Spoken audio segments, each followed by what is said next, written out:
Well, good afternoon again. Welcome.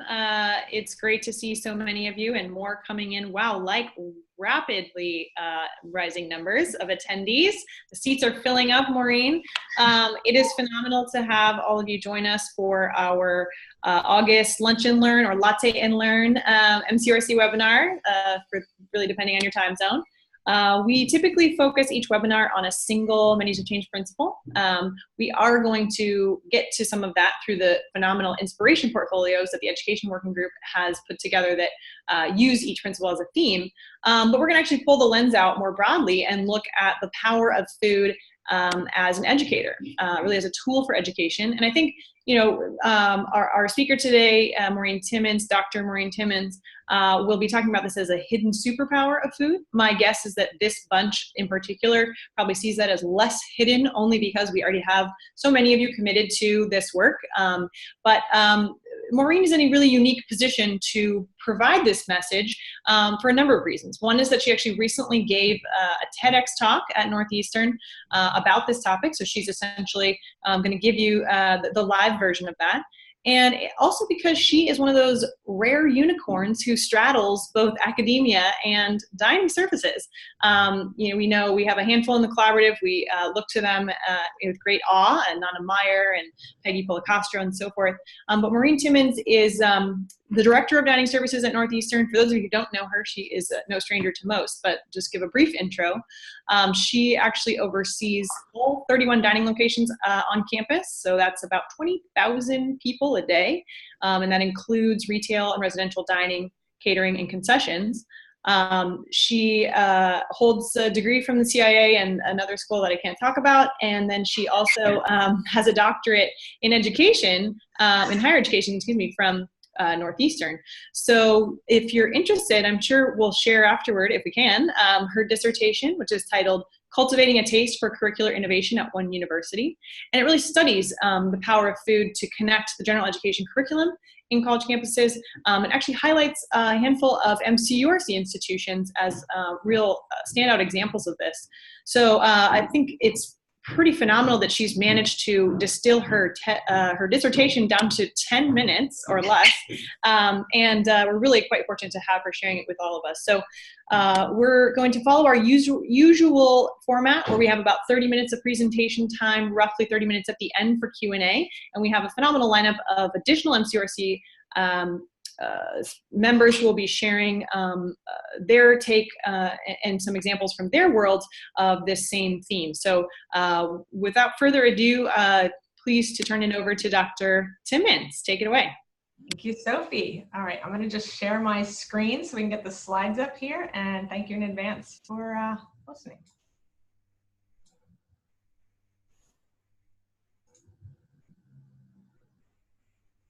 Do you believe in the superpower of food? Yes. Me too.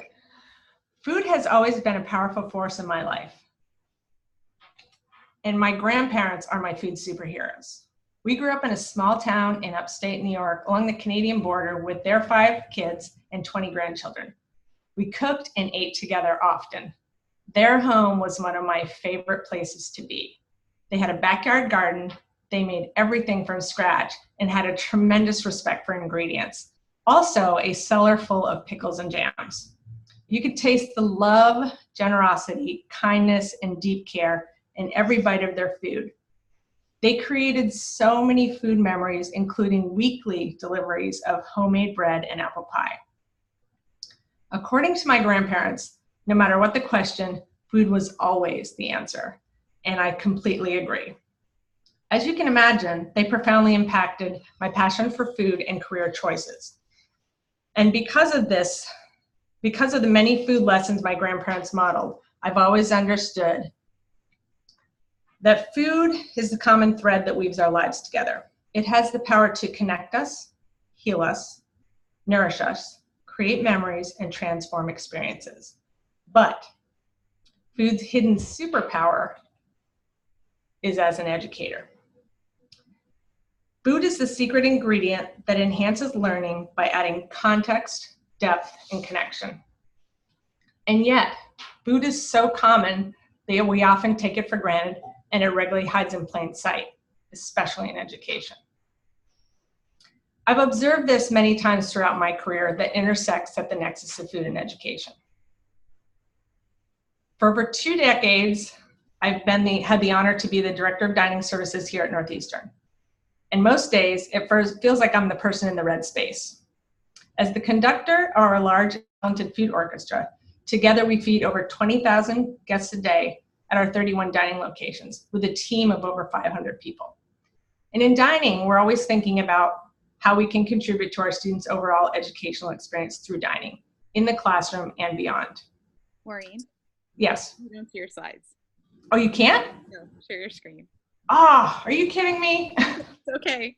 Ah. It's working well. Keep going. Okay. And then okay. Share screen. Here we go. you can flip through. Okay. Sorry about that, guys. Okay, you were so gung-ho. Oh, I have my, all right. I'll just click through the slides really quick.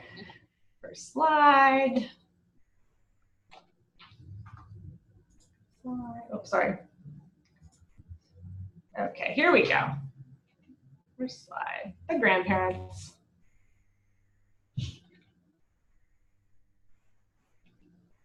Okay, here we are, the conductor. So in dining, we're always thinking about food and how we can contribute to students' overall educational experience through dining in the classroom and beyond. But there was a convergence of elements that helped identify and really magnify this whole food as educator model for me. It's been a combination of my culinary education, work at Northeastern, and the doctoral degree in education. And our students have grown more and more interested each year with all the things related to food, including health, nutrition, waste, local sourcing, and sustainability. The linchpin for connecting food and academics at Northeastern was a professor from the College of Social Sciences and Humanities who invited me to speak about what it was like to feed Northeastern. No one had ever asked me that question before, and he thought students would appreciate learning more about their campus dining and what it was like to feed people at this scale. Based on the student feedback and questions, he was right. This invitation was also the accelerator for additional engagements that now includes collaboration with 6 faculty members from 4 different colleges to integrate food as an educator in their classrooms, research, and projects. Each one of the professors understands the power of food as an educator,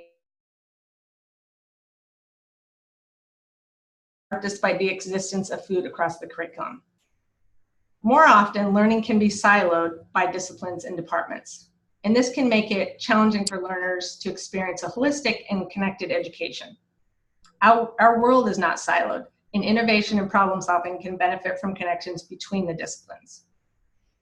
Food is the universal language and a powerful vehicle to link courses to add context, depth, and connection. While there are many dining and academic exemplars at all levels of education that are intentionally integrating food as an educator, it is not common practice. Often, even when food is included in a syllabus or as a class project, it is not acknowledged for its role as an educator. I ask why, and the response is often, it's just food, or is it? One way that we intentionally integrate food as an educator here at Northeastern is with our exhibition kitchen. It's a unique educational platform, especially for an institution like ours without a culinary or hospitality program. In the past 14 years, we've hosted over 500 events to enhance the overall educational experience for our community. We recently modified the exhibition kitchen to offer more hands-on cooking classes as requested by our students. And we're very excited about the next chapter and the many educational opportunities it will offer. One of the events that we hosted in the exhibition kitchen in collaboration with the professor I mentioned earlier in his class to merge theory and practice by bringing the classroom into the kitchen. The students were learning about the Supplemental Nutrition Assistance Program, also known as SNAP. It is one of the country's most important anti-hunger programs and serves 40 million low-income Americans. So let's say I told you that a participant in the SNAP program received $125 a month toward groceries. Now, what if I reframe this and tell you that participants of the SNAP program receive $4.16 per day for what they describe as a nutritionally adequate diet? $4 sounds a little bit different, right? And what if I showed you what a day's worth of food might look like. And then what if I told you that this cup of coffee costs approximately the same amount of money? This is what we did for the professor and his students. Then we invited him to eat the dinner portion of the food on the SNAP budget. Let's just say at the end of the meal, quite a few of the students were still hungry. When using food as an educator, their level of understanding about SNAP program was much greater than if we had just told the participants, you get $125 a month for groceries. This exercise created a powerful learning experience for students by adding context, depth, and connection through food's superpower as an educator. So from social sciences and humanities to the School of Engineering and Applied Sciences at Harvard, where faculty partnered with world-class chefs to create a popular course called Science in Cooking, from haute cuisine to soft matter science. This course was designed to illuminate the scientific principles in physics, chemistry, biology, and engineering. Each week, the chef shared culinary techniques and professors taught the related scientific equation. Students then combined theory and practice they learned experientially in their cooking labs. Here's an example of a heat transfer equations where students were learning about how heat moves through the body. Using this information to bring the science to life, students made the ubiquitous chocolate lava cake by calculating how long and at what temperature the cake needed to bake to create the characteristically gooey crust with a characteristically gooey center with a fully baked crust. This course offered a semester's worth of powerful and delicious learning experiences by integrating food as an educator to add context, depth, and connection.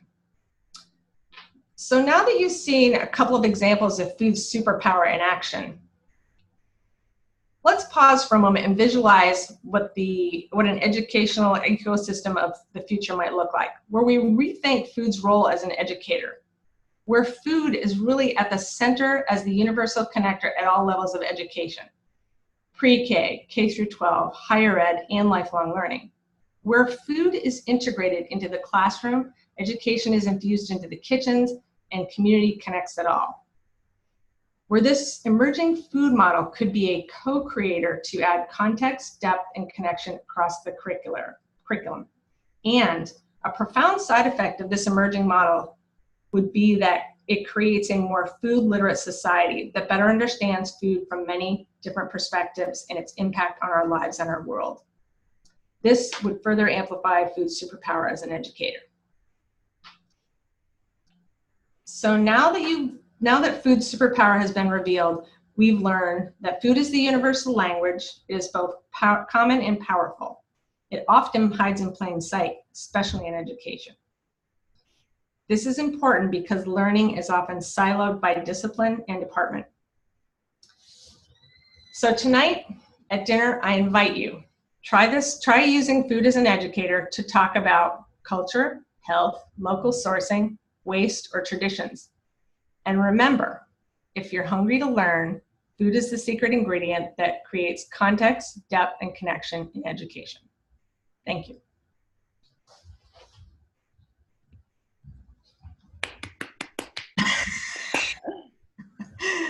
Oops, I need to pull back gotta find my screen again here. Let's see, did I just do escape to get out of my share screen? Stop share. Dara? I muted, sorry. Okay. Thank you. Okay, can you hear me, or you still hear me? Yeah. Okay, at this point I'd like to invite Christopher Basso, who's the professor of public policy and politics at Northeastern, to speak about his role as the linchpin between academics and dining and using food as an educator at Northeastern. If you haven't already guessed, he's the professor I'm talking about in my TED Talk. Chris? Hi, Maureen. Hi, everybody. Linchpin, boy.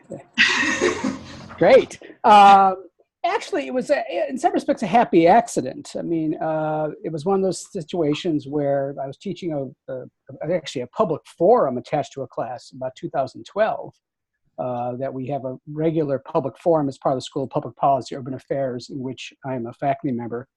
And I happened to do it that semester, on food and society with an urban focus, and drawing people from the community as well as from the university. And I thought one day I was going to do a session on institutions, various different points in the food system in terms of how you feed people, whether it's a restaurant or a school. And I thought, well, why not start with our own institution, the university? And so I looked up who the director of dining services was, and it was Maureen. And I remember emailing her and saying, would you like to come and give a part of a panel discussion? And she said, sure. I think with some small, hesitation perhaps. And it turned out really well. This began obviously a relationship that has carried on through our relationship with MCURC and elsewhere. And I think it reflects not just Maureen, but also the university in which we're both working. It's a university that is very strongly focused on experiential learning, on applied kinds of learning, as well as traditional scholarly learning. So it doesn't put as many obstacles in the way as maybe some universities do in terms of these kind of relationships and activities. So obviously, me connecting with dining services on coming into my classroom, or me using my own courses for applied kinds of projects is not unusual at Northeastern. And so I think the fact that we had Maureen on one end was fortuitous, especially since, as many of you know, we're a contract operation. So Maureen acts as that sort of intermediary between Chartwell's, our provider, and the rest of the university. And so having something like that is really fortuitous, and having a university that enables us to try out different kinds of things like this is also fortuitous. It helps a lot. Also, it helps that I'm at a point in my career where I can do whatever I want.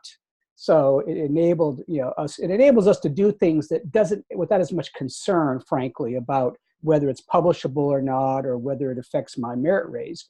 I'm a full professor, so I don't have that kind of concern as much as some people might. So that's obviously a factor here. But over the years, since that first effort of 2012, Maureen and I have worked together along with other faculty and other staff at Northeastern to do all kinds of food-centric kind of activities.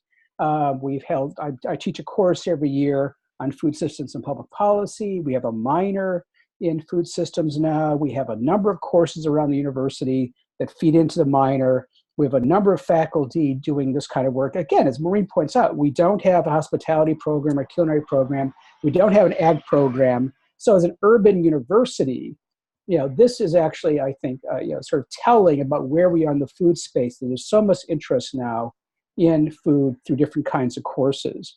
We also have, because of our experiential learning model here at Northeastern, we do a lot of, again, applied work. So for example, every semester I'll have 4 to 5, sometimes as many as 8 students working under me for credit on applied projects, whether it's the food waste project that we did for the MCURC as a pilot project a couple years ago, or the taste test, with the protein flip taste test that we did.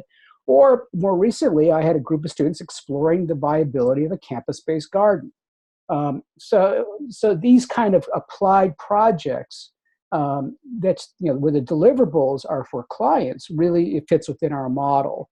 And then finally, we have a wide array of internships that I work on in the food space that enable our students to go out into the greater Boston area in particular, working in different kinds of food spaces. So again, the university's model of experiential learning, whether through 6-month cooperative education, stints or shorter internships, or practica led by faculty, or actually going into the kitchen and doing a partnership with dining services on the SNAP program, really fits within our model. And I think it really says a lot about what Maureen speaks to about food as education and using food as a lens. So I think that's just the way I'll sort of talk about it broadly. And we've been very fortunate to work together. And obviously Maureen's working with other faculty.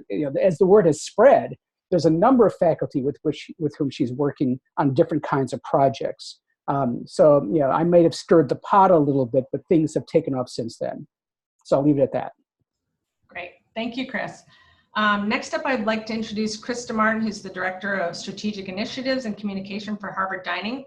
Krista, would you kindly share some additional insights you may have on the Science and Cooking course that I mentioned in my talk, And we'd also love to hear about any other examples where you intentionally engage food as an educator at Harvard.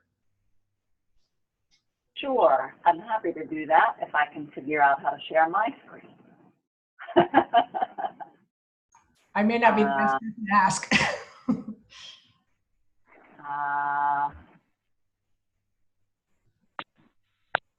I'm going to hit start share. I think that'll do it. There we go. All right. So, as Maureen mentioned, we have a number. We have this class at Harvard called Science and Cooking that has been very popular, and it really is an effort to use food to explain scientific principles. But there are a number of classes here where food is really a medium to explain something else. And just in the coming year, a couple of thoughts on that. We have Writing and Rhetoric, Food for Thought, Chocolate Culture and the Politics of Food, American Food, A Global History, and a Spanish language class that's all about how you have a conversation at the dinner table and how you write about food. So really as these mediums, there is no formal food studies program at Harvard, unlike other areas. There's not even a concentration of any kind. But this is just a tiny sampling of the number of courses that are using food as a medium, because it is such an omnipresent part of our cultural thinking nowadays.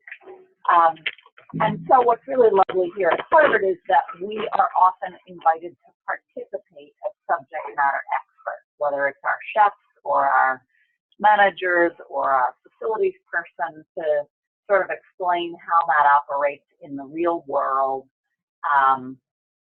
for kids. And, you know, for the students who are taking these classes. We even had a design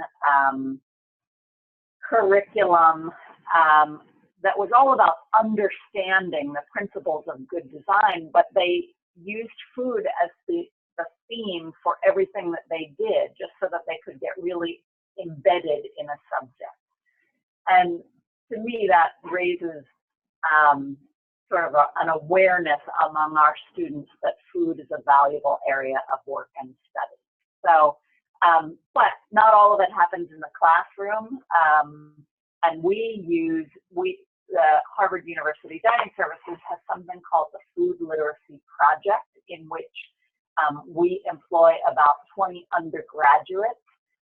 And the way we think about it is, and I kind of go back to Maureen's reference to how, you know, to her family's food experience.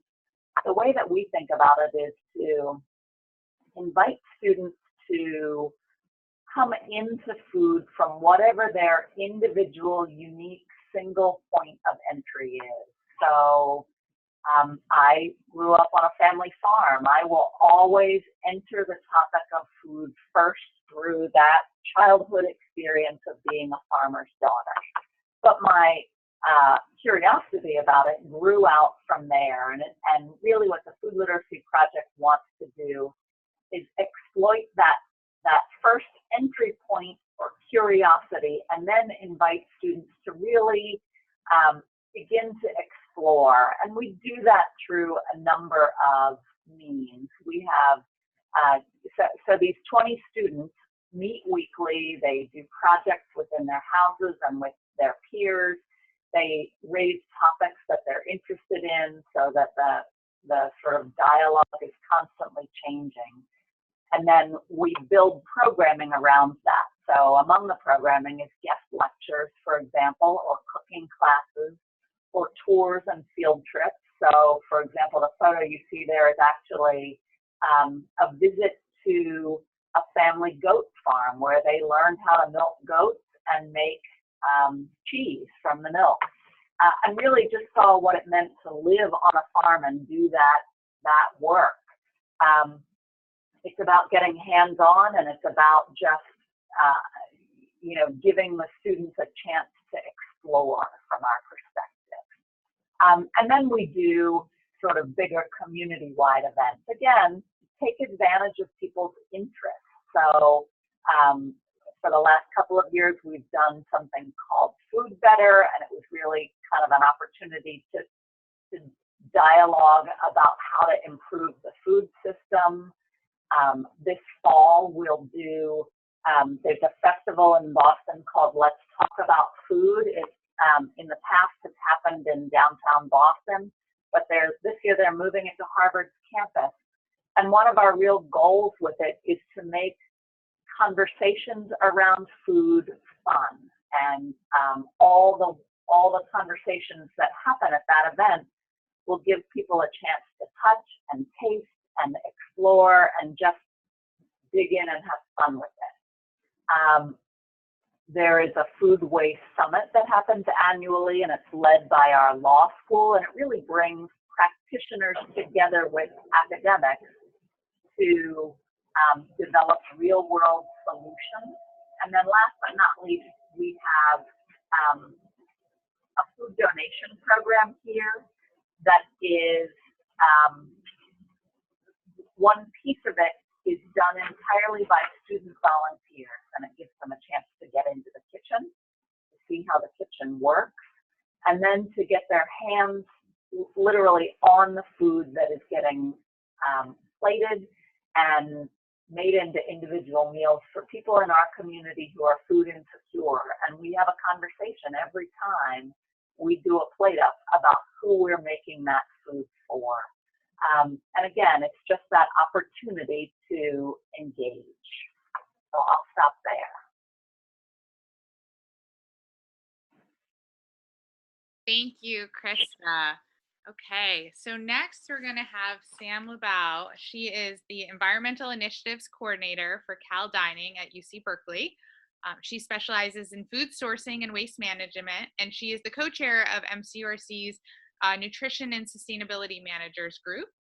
And one thing I love that she has in her bio is that her goal is serving food that's at the intersection of delicious, nutritious, and sustainable. So I think that, along with, we talked earlier, Sophie has talked about getting Maureen from Maureen's talk, bumper stickers of context, depth, and connection. And I like the intersection of delicious, nutritious, and sustainable too. So there's some great ideas in this group. All right, Sam's got her slides. Are you ready? Thanks. Can you hear me okay? We can. Great. Go for it. So thank you for the introduction. I'm Sam LeBeau. I'm the Environment Initiatives Coordinator here at Cal Dining at UC Berkeley. Within my role, I focus on education, waste reduction, and sustainable food sourcing. And I work with a team of 10 students. So a few of the students I work with, 2 of them are waste reduction coordinators focused on reducing solid waste. 2 of them are food literacy coordinators, connecting better with the food system. We have 2 garden coordinators who manage a garden on campus, and 1 food waste reduction coordinator. And our goal is really to create a living and learning laboratory within the dining halls, so our customers and our students can learn from us while they dine and not go out of their way to kind of get some more education about food. So we keep up with this record of events throughout the year. I know I don't have too much time, so I'll kind of go through this quickly and highlight some of the more interesting ones. So for Wild Foods Week, we do this every April, in which we harvest things that people would typically consider weeds, and we make food out of it. So this was made from nasturtium pesto, and we also had a wild fennel pesto that we topped off our samples with as well. And so we talked to students about how many weeds are actually edible and encourage them to look out for foraging materials as well, and to be very safe doing so. We have a food literacy board in each dining hall. So this was where we try to do some passive education where we don't require students to necessarily come to an event or come to a table. So we get this specific one, we asked students to name all of the vegetables on the board, and if they did so, then they won a free cookbook. And we got 15 submissions for this one particularly, but the more we do, the more we get. And so we've gotten up to 60 submissions on, we did one on international produce that you might not recognize, but you eat every day. To promote fair trade, we use our fair trade coffee grounds, and we've had students make face masks with it. So it's really easy. You mix coconut oil so we got a fair trade coconut oil, and we used our fair trade coffee grounds, and students could take home a homemade face mask and learn more about fair trade at this event. In April, we seed about 500 starts of basil in a greenhouse that we have access to on campus. And the students in the dining halls have the opportunity to transplant our basil starts and bring home their own basil plant. This has always been a really rewarding activity. A lot of students come up to us and tell us this is the first time they've ever touched soil or that they've ever planted food. So we've historically done this for the last several years. We also have access to this beautiful produce cart, and so our garden coordinators will come out into our Sproul Plaza, our central location on campus, and hand out free produce when we have excess available. And it's a great way for students to learn more about different kinds of produce that we're growing in the garden and engage with how food is grown without having to go out of their way to get to the Clark Kerr garden. We also every year grow a giant pumpkin that we make sure to do a theme meal around. So each year our pumpkins are featured as part of a Clark Kerr garden theme meal, in which this year we serve pumpkin soup. We've done pumpkin curry. We kind of ask the students what they would be interested in seeing the pumpkin, and we put the pumpkin on display for a few weeks before they get to eat it too. So that's a really great way to engage the students in the garden that's just right outside as well. For Earth Day this year, we featured a few vegan dishes, and we asked students to take a photo booth on what environmental justice meant to them. The students here at UC Berkeley are very engaged with environmental justice, and they wanted to be able to do a quick, easy activity that could engage a wide range of audience. And so they found this photo booth really a good way to get students who had never thought about environmental justice aware of some of the issues around social justice and the environment. Also part of the garden, our garden coordinators dry out the herbs that we grow there, and we host a garden tea bar. So students get the opportunity to pack their own tea. The students I work with have also made little recipes, whether you're experiencing a headache or cramps or you're tired, they'll tell you which herbs would help you feel better, and you can pack that in your own tea bag and have some hot tea during your meal. I'm just obsessed with some of these costumes that they have available for us, and so we wanted to highlight the seasonality of grapes and some of our local grape growers, and so we made a whole theme meal around grapes, and then we had our student staff sampling four different varieties of grapes and getting customer feedback, and we were able to introduce them to the farmers that grew the grapes and talk a little bit more about the different varieties. For Halloween, the waste reduction team wanted students to pay a little bit more attention to the waste bins, so they decorated them like monsters and stood by them and kind of helped them understand how to sort their waste, and drew a little bit more attention to those bins that day. We did this event around food waste. So aquafaba is the juice that comes out of a can of chickpeas, and you can whip it up and make a vegan chocolate mousse. And so we hosted a film screening about food waste in the dining halls that night, and students had the opportunity to try one of these delicious aquafaba tarts and talk about food that would have been wasted that we could also eat. The garden team harvested some of the herbs, and we've made salves with them. And so the students got a chance to pick which herb they wanted to infuse in their salves. And then we gave out little jars where they could fill their own salve making and use it as a chapstick or a lotion. We try to connect sampling to any of the activities we're doing. So we were talking about sustainable seafood, and we had our Wild Planet tuna to sample for students. And we also tried to make sure that we have a plant-based option at all of our samplings to kind of drive home the message of think produce first. And so next to the sustainable tuna, one of our chefs made carrot lox. So it was all plant-based, made from carrots, and so students got to try that as well. One of the games we have access to is a seasonal produce cornhole. So we've redesigned cornhole with different seasons that you can toss your fruit or vegetable beanbag into. And it's a helpful way for students to learn about seasonality and also play one of their favorite games at large events. And so with this game, if the customer can throw the beanbag into the right season, then we give them this Runs on Veggies t-shirt. Here's another waste reduction initiative. And so we've emptied out waste bags in the middle of campus and asked the people to help us sort it. And so this was another good way to help the customers understand what goes into each bin. For Valentine's Day, we featured a fair trade chocolate fountain and tried to make our theme meal more based around fair trade. So when you connect Valentine's Day, you connect it with fair trade chocolate. And so students had the opportunity to write fair trade Valentine's Day cards to their fair trade farmers. And that was a campaign that was run through Fair Trade USA. This is a very impactful event that we host 3 times a year called Weigh Your Waste. We stand in front of our dish return and ask our customers to sort their waste into edible, inedible, liquid, and napkin waste. And then we host a food waste buffet at the exit of the dining hall. So students get that real visual of how much food is wasted at our dish returns daily.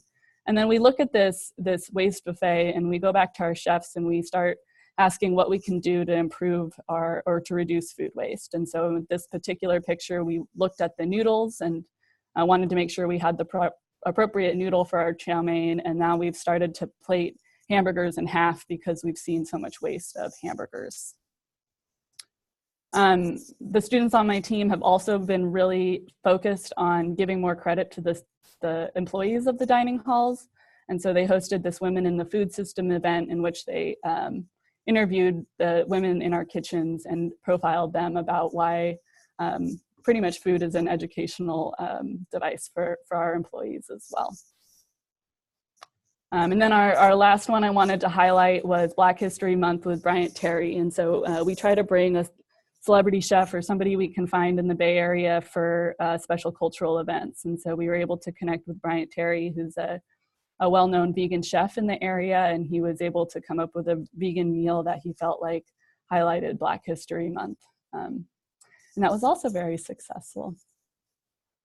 So that's all I've got. Thanks for that opportunity. Thank you, Sam. All right, and then next up we have Trevor Lowell. He's the Director of Sustainability at University of Montana Dining Services. He was actually a previous speaker on a webinar series that we had, I think last year, that was about the innovative ways they were moving legumes to the center of the plate. So let me see, I'm going to unmute him. All right, Trevor. Yeah, can you hear me? We can hear you. All right. Yeah, thanks for having me and letting me to chat about this. I wanted to talk specifically about one event that we did this past spring semester. It was back in March. But so a little background, I came to Missoula from Brooklyn, from being in the city for about 2 years. And one of the things that I was pretty quickly aware of was just a sort of difference in diversity between the two communities. But it's actually something that I've thought a lot about and sort of come to embrace. But as you can imagine, being located here in Montana and being thoroughly landlocked, we have definitely a diverse community, but not quite as diverse as many others that you might be on the coast and in some of the larger cities. But in thinking about some of the menus of change principles and specifically about sort of trying to increase some of our globally inspired and plant-based, but also sort of ethnically diverse menu offerings, so this question kept coming up of how do you do that in a really thoughtful way, in a way that's really respectful of other communities and other cultures, and not just sort of put something out there that might be taken as sort of like a token menu item representative of a different culture's food. So we have a great nonprofit here in town that has been working to resettle refugees. So Missoula has a long history of being a community very open to refugees, going back to the Vietnam War. And this nonprofit is called Soft Landing, and they started up a few years ago, right around the sort of change in the presidency and a lot of anxiety and anger and confusion about, what refugee families were dealing with, and just some complicated issues around that sort of topic. And so actually, our garden manager came up with the idea to invite this organization to partner with us to bring one of their refugees that they've resettled here in Missoula, who used to be a restaurant owner in Iraq. So, in thinking about trying to do really authentic um, world cuisines, and also sort of using food as that educator and using food as a way to sort of um, invite people to talk about these things, but also break down maybe some of those anxieties that people feel. We brought Amar in to cook right in our main cafeteria. So we have one of our lines that is sort of a rotating action station for us. And so we set Amar up, and he had been doing some other events in town and at farmers markets, and selling different Iraqi cuisines. But ended up being a really wonderful event for us, and sort of accomplishing multiple goals. So introducing a lot of our students in a community that's maybe not as diverse as some others, to people who are part of their community and come from all over the world and have very interesting stories. And Amar was very gracious to sort of share his story with our students while sharing his food with that, which became, became a really tangible thing for folks. So to come and get some really authentic cuisine cooked from somebody who came from Iraq, and was a chef himself, and is continuing to use food as a way to sort of tell his story and talk about what he's been through, but also to talk about his culture and what his life in Iraq looked like. And it was a lot more engaging, I think, for our students to come and sort of see this action station, which is a rotating station for us. And so they're always sort of aware of, oh, maybe it's going to be cheesesteaks this week, or it might be a grain bowl this week. So folks are always on the lookout, and then to see someone who wasn't the normal cafeteria worker, the more normal dining hall worker, back there cutting shawarma and serving tzatziki and different falafels and baba ganoush and things. They were curious, and it was just enough to sort of to make them ask some questions and to really engage with Amar, to learn a lot more about sort of what is this all about and why is this happening, and just to use food as sort of a way to pry open that door a little bit and invite people to to ask some of those questions and to engage with people, and to make sure that we as a dining staff are really approaching sharing different cuisines in a really authentic and respectful way. So having somebody who is from that culture there to sort of present those um, really helped us sell that, and really helped us sort of talk to the students about what that means, to be respectful of other cultures in that way, and to engage in that, and then to show some of our students um, how diverse their community is and what's actually going on. I think I fault myself for this sort of this perception that because we're sort of in Montana and in this sort of landlocked northern part of the country, that it's not that diverse, and I think the reality is that it really is. And so we're learning from that soft landing experience, and thinking about other ways that we can engage with some of the other folks that we have a lot of tribal nations around us. So incorporating some food cultures from the Blackfeet, from the Crow, and from other Native American tribes, to really sort of celebrate and to sort of push back against that idea that maybe this isn't as homogenous a community as some people might perceive it to be. But that was just one experience that we've had that was really successful as far as partnering with a nonprofit here in town, and using food as a way to sort of get students, to get students to engage with that, to learn about the diversity in their own community, but also to give Amar and give Soft Landing a platform to talk about what they do. They had unfortunately been under sort of a lot of scrutiny by people who weren't that supportive of the refugee resettlement programs. And so allowing them a platform to talk to students about that helps alleviate some of that sort of angst and anger towards those types of things, and build respect for those things in our community. So yeah, we did that last spring, and they're continuing to do that throughout the community, hosting dinner clubs and things. And I think it's something that we'll continue to be involved with.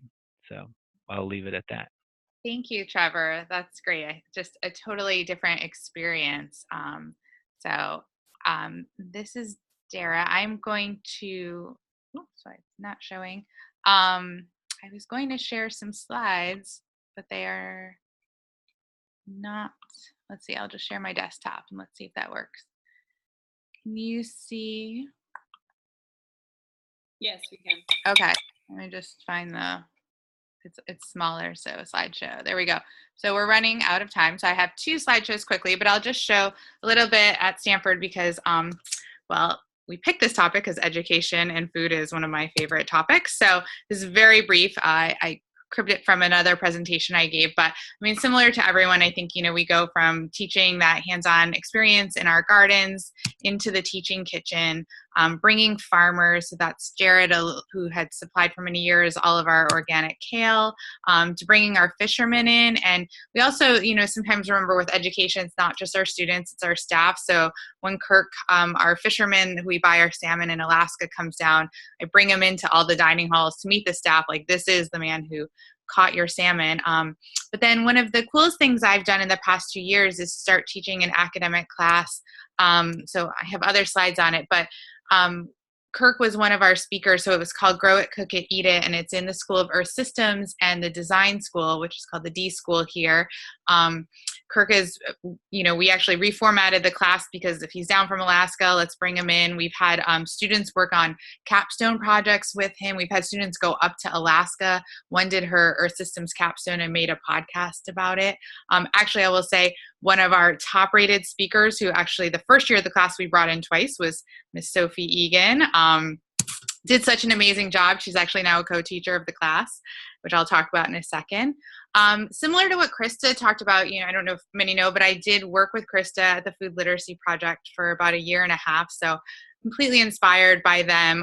So I do a lot in the dorms, and this got cut, everything's getting cut off, but we have one dorm that's a sustainability dorm, Robley, and so we've been doing a lot focused there. We have a dorm, Slee, which you're seeing some of this is, I found a student who's a master gardener. Well, she found me, and so the students actually take all of their academic courses on liberal arts, liberal education. So they're reading like Oedipus and things. When I look at the syllabus, I'm like, how would I tie this stuff to food? I'm sure there's a way. But they have you can't see it really, but a poetry circle. So they do poetry now in the garden. We had loquat trees. So they did gleaning one day with the gleaning group, and then they came and made jam with us. So we're integrating the academic living life and bringing the sustainability into the dorm. So I'll do like similar to Sam, like fair trade chocolate tastings, but now in the dorms in Robley, or we talked to our organic milk supplier who's local, and I think we'll do for exams milk and cookies, and they actually do milk tasting. So I'm now expanding that to 4 dorms, and one dorm with the gardens, her theme of the year, it's a humanities dorm, is garden. So we're creating a 1 credit course, and I actually just bought her some new raised beds today right before this meeting. So we'll be doing a lot of workshops in the garden. So it's really fun to tie it in all these different ways that you guys have talked about. And then here's some shots of our class, our academic class. And we go from the design school, and then we go into the teaching kitchen, we go into the gardens. And actually this year we are reformatting the class to have more of an experiential education, working with a partner. Like I said, Sophie's one of the 3 people in the teaching team, and our partner, overarching partner, is actually Google, who's one of the MCURC members. So we're sort of bringing all this MCURC together into a new class that we're hoping will set students who are really serious about jobs in the food system, in launching them into careers and building their abilities, and a whole new idea of education, this paced education model, which we're really excited about. And then our teaching kitchen chef, David, this was in the slides I saw the other day, where he actually worked with a class on the Middle Ages, and I think they cooked, like, I can't even remember the bird, but it was like, not quail, but something kind of crazy. So they were, Middle Ages stuff, and then they'd be in the teaching kitchen. So I loved all of the different disciplines. I think Krista didn't talk about, but one of my favorites she did when I had worked there was there was a history course, and they pulled Harvard's menus from like the 1700s and then cooked those things. And I think it was a food and anthropology course. And I thought that was just fascinating. And then also, of course, the research. So these are some students that were taking a class at the design school, and they were doing research in the dining hall, which I know now a lot of people do. And what's cool for that is that leads to the girl on the left. Kimberly was our TA, and then she became an intern and did like a 1-credit course with me. So sort of when they have that interest and they're the ones definitely going into careers, I think it's pretty awesome. And then I love this when you let the students make their own labels. It says, Kale, yeah. And now I'm going to quickly launch into, since we have very little time, let's see, where am I presenting? Sorry, whenever you're, oh, here, the big button. Okay, so the education working group, tying it all back to Maureen, our original speaker an hour ago, it feels like. She leads the education working group. She's the chair and I'm the co-chair, and many of you are members. And I don't know if everyone knows what we've been working on the past year, but we've taken 5 principles and we're continuing on, and we are collecting education resources. So this was, a photo you've seen already, but our Sustainable Seafood Week we did a few years ago. Oh gosh, look at that. There's Kirk again in the class. Here's Northeastern doing stuff on seafood where they have Red's Best in the dining halls. Berkeley, who you just heard talk about some of their seafood in the dining halls. We did legumes and nuts, the center of the plate. So I see Cornell and Princeton and their signage. Sugary beverages, we have Rutgers and Princeton represented. And this is just a little bit. I've combined a lot of slides. Here's CU, and I think they're in Boulder. Northeastern again, and I think that's Northeastern on the left, all of it. We're in development, some new ones, but we just saw these on our EWG meeting the other day, and UC Riverside, the best. He has a whole series, David, of these posters of food waste. So we're looking for these if you have more stuff. This is also for Think Produce First. He has some gorgeous signs. So, like the education can be from events to signage to Maureen has like blog posts she's given us. It's really everything. So